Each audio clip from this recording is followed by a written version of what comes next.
Without coaching RJs बन सकते हैं। लॉ याद नहीं होता कैसे याद करें, बेयर एक्ट कैसे पढ़ें।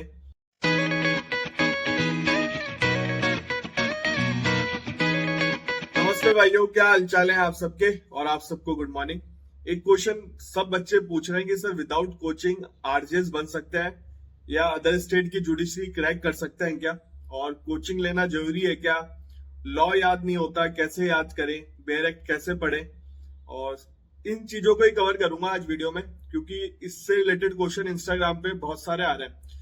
जो फर्स्ट टाइम जुडिशरी की तैयारी करता है, जिसके घर में कोई जज नहीं होता, जिसके घर में कोई वकील नहीं होता, फर्स्ट जनरेशन लॉयर होता है, फर्स्ट जनरेशन लॉ का स्टूडेंट होता है, उनको इन चीजों के बारे में नहीं पता। और 90% बच्चे वैसे ही हैं। लॉ आजकल कर रहे हैं लोग, पहले के जमाने में लॉ नहीं करते थे। हमारे टाइम पे क्लैट को कोई जानता नहीं था, कॉमन लॉ एडिशन टेस्ट को कोई जानता ही नहीं था। मैंने दिया था उस टाइम, मैं भी, फादर ने मुझे बताया था, तो मेरे को भी नहीं पता था क्या है क्लैट। किसी भी मेरे जितने भी मेरे कॉलेज के स्कूल के थे बच्चे, चाहे मैंने 2 स्कूलों से पढ़ी है। एक तो अपने घर के पास से, फिर एक केवी से पढ़ी है। केवी 3 से रहा हूं मैं, जयपुर में केवी 3 है, वहां से पढ़ा हूं मैं। तो किसी ने भी लॉ नहीं करी। तो आप सोच सकते हो कि उस टाइम जमाने में लॉ कोई नहीं करता था। तो आज के जमाने में कर रहे हैं, बट काफी फर्स्ट जनरेशन लोग हैं जो लॉ स्टूडेंट है, उनको पता नहीं जुडिशरी कैसे तैयारी करते हैं और कैसे पढ़ना चाहिए। तो उससे रिलेटेड ही बात करूंगा। तो सबसे पहले आपको ये बताऊंगा कि आपको प्रिपरेशन कब से स्टार्ट करनी चाहिए, चाहे आप 3 ईयर में हो चाहे 5 ईयर में हो। तो सबसे पहले इसकी बात करते हैं। देखो, जो 5 ईयर स्टूडेंट है, जो 12th के बाद कोर्स होता है, BA LLB, BBA LLB, BCom LLB. हमारे टाइम पे बीए एलएलबी होता था, बाद में बहुत सारे कोर्स जुड़ गए उसमें। जो 5 ईयर लॉ कर रहा है ना, उनको 4 साल तो अपने कॉलेज पे ही फोकस करना चाहिए। जो फोर्थ ईयर कंप्लीट हो जाए, जैसे ही वो 5th ईयर में आ जाए, मतलब 9 सेमेस्टर में आ जाए वो, उनको फिर जुडिशरी की तैयारी स्टार्ट कर देनी चाहिए। क्योंकि कंपटीशन इतना बढ़ गया है, आजकल बच्चे 5th ईयर से ही कोचिंग लेने लग जाते हैं। हमारे टाइम पे नहीं था इतना कंपटीशन था, बट इतना नहीं पता था। हमने ही नहीं करी तैयारी। हम कॉलेज के बाद 1 साल बाद एलएलएम करी है, उसके बाद लेबर लॉ से डिप्लोमा किया है, उसके बाद स्टार्ट किया हमने प्रिपरेशन। पर हमारे को कोई बताने वाला नहीं था, बट आपको तो मैं बता रहा हूँ, तो उसका फायदा उठाए और पूरा समझे कि क्या, पूरे डिटेल में देखना, विदाउट इसके करके देखना। कोई नहीं बताएगा आपको डिटेल में कि कैसे पढ़ना चाहिए, कैसे पढ़ना चाहिए। मैं बता रहा हूँ आपको, क्योंकि मुझे भी मेरी दीदी ने बताया या जीजाजी ने बताया, नहीं तो मेरे पास भी कोई ऑप्शन नहीं था। मैंने कोई कोचिंग नहीं करी। हाँ, बट मैं प्री पहली बार में निकाला है। मेंस में मेरी राइटिंग के कारण, मैं बहुत खराब है मेरी राइटिंग। कल मैंने लगाया था जिसमें जेएलओ की नेगेटिव मार्किंग दिखाई थी मैंने लिख के, तो उसमें आप समझ ही होंगे मेरी राइटिंग बहुत खराब है। उस कारण मैं मेंस क्लियर नहीं कर पाता। नहीं तो मेरे मेंस में भी काफी मेरी पढ़ाई अच्छी थी, और मेरा जो जैसे पढ़ने का तरीका था उससे मुझे फायदा भी हुआ है, काफी सब कुछ अच्छा रहा है। तो मैं आपके साथ वो शेयर करता हूँ। तो 5th ईयर से पढ़ाई स्टार्ट कर देना। कोचिंग, अगर आपके फाइनेंशियली आप स्ट्रांग हो तो कोचिंग ले लो। कोचिंग का कोई ड्रॉबैक नहीं होता, आपको प्लस पॉइंट ही होता है। बट ये नहीं कि अगर कोचिंग ही लोगे तभी पास होगे, ऐसा कुछ नहीं है। विदाउट कोचिंग भी पास हो सकते हो, मैं बताऊंगा मैं आपको। तो पहली बात तो क्लियर कर दी। आपको लास्ट ईयर से आपकी पढ़ाई चालू करनी है, जब आप 5th ईयर में आ जाओ। और 5th ईयर में आप इतने हो जाते हो कि आपको लॉ कैसे पढ़ना है सब कुछ जानना है, तो आप सेमेस्टर क्लियर कर लोगे। सेमेस्टर में ही फोकस करना है, कि ऐसे नहीं कि सेमेस्टर में फेल हो जाओ। तो आपको सबसे पहले तो लास्ट ईयर से पढ़ाई स्टार्ट करनी है। कोई बुक रेफर नहीं करनी है आपको, सिंपल बेयर एक्ट पढ़ना है। बेयर एक्ट पढ़ना है। बेयर एक्ट कैसे पढ़ना है मैं आपको बताता हूं। आपको एक मेजर एक्ट लेना है, एक माइनर एक्ट लेना है। एक मेजर एक्ट ले रहे हो, उसके 10 सेक्शन पढ़ना है आपको, या 20 सेक्शन पढ़ना है।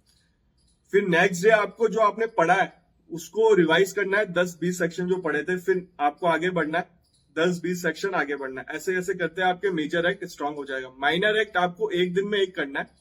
माइनर एक्ट माइनर इसलिए है क्योंकि आपके हो जाएंगे एक दिन में। फिर नेक्स्ट डे अलग माइनर एक्ट करो, थर्ड डे अलग माइनर एक्ट करो, और वीक में एक बार उस माइनर एक्ट को रिवाइज करो। जितने भी माइनर एक्ट हुए ना आपके, उस दिन चाहे और कुछ भी पढ़ाई मत करो, आप केवल वो माइनर एक्ट रिवाइज करो, और ऐसे आपका कोर्स कंप्लीट होता जाएगा। समझे आप? फॉर एग्जाम्पल, आपने सीआरपीसी उठाई, उसके स्टार्टिंग के, जैसे आप लास्ट ईयर से पढ़ाई स्टार्ट कर रहे हो तो आपके साल भर है, तो आप कम सेक्शन भी ले सकते हो। तो आपने 10 सेक्शन लिए, ठीक है। पहले दिन आपने सीआरपीसी के 10 सेक्शन लिए, और आपने माइनर एक्ट पढ़ लिया, प्रोबेशन ऑफेंडर एक्ट पढ़ लिया आपने, ठीक है। वो एक दिन में हो गया। फिर नेक्स्ट डे आपने जो सीआरपीसी के 10 सेक्शन पढ़े थे उनको पढ़ा, फिर प्लस 10 सेक्शन और पढ़े, तो टोटल 20 हो गए आपके नेक्स्ट डे, सेकंड डे। फिर आपने एक माइनर एक्ट पढ़ा, कोई सा भी जो आपकी इच्छा है। थर्ड डे आपने सीआरपीसी के जो पहले 20 सेक्शन पढ़े थे उनको पढ़ा, फिर 10 सेक्शन और पढ़े, तो 30 सेक्शन हो गए सीआरपीसी के, और आपका तीसरा माइनर हो रहा है थर्ड डे। 4th डे आपको क्या करना है, आपको रिवाइज करना है माइनर एक्ट तीनों। ज्यादा टाइम नहीं लगेगा इसमें, आपको 3-4 घंटे का पूरा है, 2 या 3 घंटे आप दे दोगे ना, 4 आप जब पढ़ोगे ना, आपका सब कुछ आपको धीरे धीरे समझने आने लग जाएगा। हमें भी ऐसा लगता था यार रिवाइज करना बहुत हार्ड है, बट एक बार आपने रिवाइज करना सीख लिया ना, आपको रटना नहीं है, केवल बेयर एक्ट रीड करना है आपको। उससे पहले आप ये काम करना, प्रीवियस ईयर के क्वेश्चन पेपर देख लेना, वो प्री के भी और मेंस के भी, जिससे आपको पता चल जाएगा कि क्वेश्चन कैसे आता है, तो उस हिसाब से आप रीड करोगे। और बेयर एक्ट को आपको ढंग से पढ़ना है, कुछ भी नहीं छोड़ना, कुछ भी। आप कुछ बच्चे पूछते हैं सर जेएलओ में सारे ऑर्डर पढ़ना है क्या, सब कुछ पढ़ के जाना है आपको। बेयर एक्ट मैं आपको कोई बुक नहीं बता रहा, अगर आपको पास करना है ना तो ये बेस्ट ऑप्शन है, आप जुडिशरी निकाल दोगे। आरजेएस तो डेफिनेटली निकाल दोगे, इसमें कोई कमी नहीं है। बाकी आपकी किस्मत नहीं चले तो बात अलग है, ये तो बेस्ट वे है। अगर आपके कोई सीनियर हो, जज बन गया हो, उसको ये वीडियो दिखा देना, उससे पूछ लेना कि इन्होंने जो बताया बिल्कुल सही बताया क्या, वो भी बोलेंगे हाँ बिल्कुल सही बताया, क्योंकि मैंने बहुत लोगों से बात करी है और अपने पे एक्सपेरिमेंट करा है, मुझे बहुत बेनिफिट मिला है और बहुत लोग यही अप्लाई करते हैं। और देखो फिर आपका होता जाएगा। हिंदी इंग्लिश की आप कोचिंग कर लेना, मैं बिल्कुल उसके लिए बोलूंगा। अगर आपकी ग्रामर सही नहीं है, बिल्कुल नहीं आती, तो हिंदी इंग्लिश की कोचिंग कर लेना।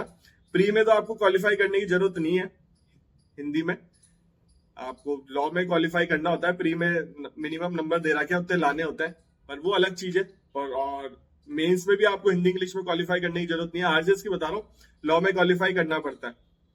अब बात आती है हिंदी इंग्लिश मेंस के लिए कैसे पढ़े। जिसकी राइटिंग खराब है, जैसे मेरे को हिंदी लिखना ही नहीं आता था, बोलने में बहुत दिक्कत होती थी, पढ़ना मतलब रीड मेरी हिंदी बहुत ही खराब है, मेरी ग्रामर ही बहुत खराब है। मैंने ट्यूशन लिया था हिंदी का, तो मैंने ट्यूशन लिया हुआ, एक ट्यूशन लिया है केवल, लॉ का भी मैंने जुडिशरी की कोई क्लासेस नहीं ली, केवल हिंदी की कोचिंग ली है। वो भी मैंने राम किशोर सर जी है उनसे ली थी, और काफी अच्छे सर है वो, मतलब जयपुर में राम किशोर सर है, वो काफी अच्छे सर है। अगर जो जयपुर से है उनके साथ पढ़ सकते हैं जाके ऑफलाइन, काफी आपको बेनिफिट मिलेगा। आप एपीओ की तैयारी भी हो जाएगी, जेएलओ की तैयारी भी होगी, आरजेएस की तैयारी भी हो जाएगी, जो भी एडीजे की वो सबकी तैयारी कराते हैं हिंदी की, वो टीचरों को ही पढ़ाते हैं। सारी एलडीसी जो भी आती है ना प्रॉपर हिंदी की, मतलब मेरे को तो काफी अच्छे लगे, और जो जानते हैं जयपुर से उनको जानते भी होंगे। तो आपको डेली एक पन्ना लिखना है, अखबार से लिख लो, डेली एक पन्ना देख के लिखना है, जिससे आपकी हिंदी की मात्रा गलती होना भी सही हो जाएगा, शुद्ध होने लग मतलब शुद्धि सही होने लग जाएगी, और टाइमली आपको सब चीज बढ़िया प्रॉपर हो जाएगा। ये बात तो हो गई आपके मेंस के लिए हिंदी। कोचिंग करने की कोई जरूरत नहीं है आपको, अगर आप नहीं कर सकते बट आप फाइनेंशियली स्ट्रांग है तो कोचिंग करें बिल्कुल। मेरी दीदी ने कोचिंग करी थी, बट मैंने कोचिंग नहीं करी, और जीजाजी ने भी कोचिंग करी थी, क्योंकि फाइनेंशियली स्ट्रांग थे, ऐसा कोई दिक्कत वाली बात नहीं थी, तो कोचिंग करिए। तो और दीदी तो मेरी पहली, हमारे घर से पहली लड़की है जिसने लॉ करी थी। तो और हमारे तो फादर को बोलते भी थे लोग, क्यों लॉ करवा रहे हो, जज बनाओगे क्या इसको, तो फादर ने बना ही दिया जज। आखिर हमारे परिवार में बोलते थे, देखो पहले के जमाने में लड़कियों को इतना नहीं पढ़ाते थे, हमारे फादर ने कभी लड़की का ऐसा कुछ नहीं कि लड़की है लड़का है, और हमारे समाज में ऐसा है भी नहीं। जिस हम समाज से बिलोंग करते हैं ना, हमारे समाज में लड़की को लड़के जैसे ही ट्रीट करते हैं, अच्छा पढ़ाते हैं, और तभी शादी करते हैं जब उसकी नौकरी लग जाती है। हमारे फादर ने हमारी दीदी को ये बोला था, तेरी नौकरी लगेगी तभी तेरी शादी करूंगा, चाहे तू 30 की हो जाए चाहे 35 की हो जाए। बट मेरी दीदी 24 साल की में ही लग गई थी, उस टाइम 23 मिनिमम एज थी, तो वो कॉलेज उसने 1 साल की कोचिंग ली, उसके बाद वो निकल गई थी। तो हमारे समाज में ये अच्छी बात है कि लड़कियों को अच्छा पढ़ाता है, लड़के लड़की में कोई ऐसा कुछ नहीं है, हम जिस समाज से बिलोंग करते हैं। बट अभी भी इंडिया में ऐसी बहुत सारे हैं समाज जिसमें प्रॉब्लम्स है, वो फ्यूचर में सही हो जाएंगी, जैसे समय समय बढ़ता है ना आगे, तो सारी चीजें सही होती जाती है। तो आपको ये मैंने अब बता दिया बेस्ट वे कैसे पढ़ना है आपको। जेएलओ के लिए बता दिया, जेएलओ का मैंने वीडियो बना रखा है, आप जाके चेक कर सकते हो। ये मैंने आज जुडिशरी का बनाया। और ज्यादा पहले तो बहुत लोग आते थे जुडिशरी में, ऐसा नहीं कि बहुत लिमिटेड, पहले तो 40-50 एक्ट आते थे, अब तो कम कर दिए। और तो उसका फायदा उठाओ, तैयारी करो। और फर्स्ट जन जो पहली बार पढ़ता है ना, उसको एक प्लस पॉइंट होता है, मैं आपको बताता हूँ, वो सारी चीज ढंग से पढ़ता है। तो अगर ट्राई यही करो कि पहली बार में निकल जाए, बाद में आपको दिक्कत आने वाली है, फिर बाद में पढ़ाई का मन भी नहीं करता, जैसे हमें अब पढ़ाई का मन नहीं करता बिल्कुल। पहली बार तो हम लाइब्रेरी जाते थे ना, तो लाइट चल जाती थी लाइब्रेरी में 1-1 घंटे, तो अंधेरे में पढ़ते रहते थे, ऐसी पढ़ाई करी है हमने। बट अब लाइट चल जाए, हम तो बहाना ढूंढते हैं कि अब पढ़ाई नहीं करनी। तो अगर पहली बार में निकल जाता है ना, तो बहुत बढ़िया बात है, उससे अच्छा कुछ नहीं है। कोई भी आप जिसका भी एग्जाम दे रहे हो, पहली बार में निकल जाता है ना, तो मान के चलो आपके ऊपर भगवान की कृपा थी, आप निकल गया, और आपकी मेहनत थी, दोनों चीज होती है। और किस्मत का भी रोल होता है, मेहनत का भी रोल होता है, भगवान की कृपा भी होना चाहिए, सब चीज का रोल होता है। बट ये चीजें मैंने आपको बता दी, इससे ज्यादा डिटेल में बता नहीं सकता, क्योंकि क्वेश्चन बहुत सारे आते थे। फिर भी कोई डाउट हो तो इंस्टाग्राम आईडी आप लोगों के लिए ओपन है। आज ये वीडियो मैंने केवल उनके लिए बनाया कि आरजेएस की प्रिपरेशन कैसे करनी चाहिए। तो आपके लिए इंस्टाग्राम ओपन है, फिर भी आपको कुछ समझ में नहीं आया तो मुझे मैसेज कर देना, हेलो मत करना। फॉलो भी करना है इंस्टाग्राम पे। चैनल पे पहली बार आया तो चैनल को सब्सक्राइब करके जाओ। चैनल के बारे में थोड़ा बताता हूँ। चैनल लॉ से रिलेटेड है। लॉ की वैकेंसी कहीं पे भी आए, सिविल जज की वैकेंसी कहीं पे भी आए, सिविल जज की लाइफस्टाइल देखनी हो तो भी सब्सक्राइब कर लो। ब्लॉग बनाता हूँ कहीं, मतलब प्रॉपर लॉ का चैनल आपको मिलेगा नहीं ऐसा कहीं, जिसमें सारी चीज आपको लेटेस्ट अपडेट ही मिल जाती है। अपकमिंग वैकेंसी बता देता हूँ सिविल जज की, और जो अभी लॉ ऑफिसर की वैकेंसी कहीं पे भी आई हो, चाहे नॉर्थ हो, ईस्ट हो, साउथ हो, वेस्ट हो, कहीं पे भी मैं बताता हूँ, चाहे 1 हो चाहे 100, सारी वैकेंसी का अपडेट देता हूँ। तो इसलिए कहता हूँ चैनल को सब्सक्राइब करो, बेल आइकन भी दबाना। आपसे मिलेंगे अगले वीडियो में।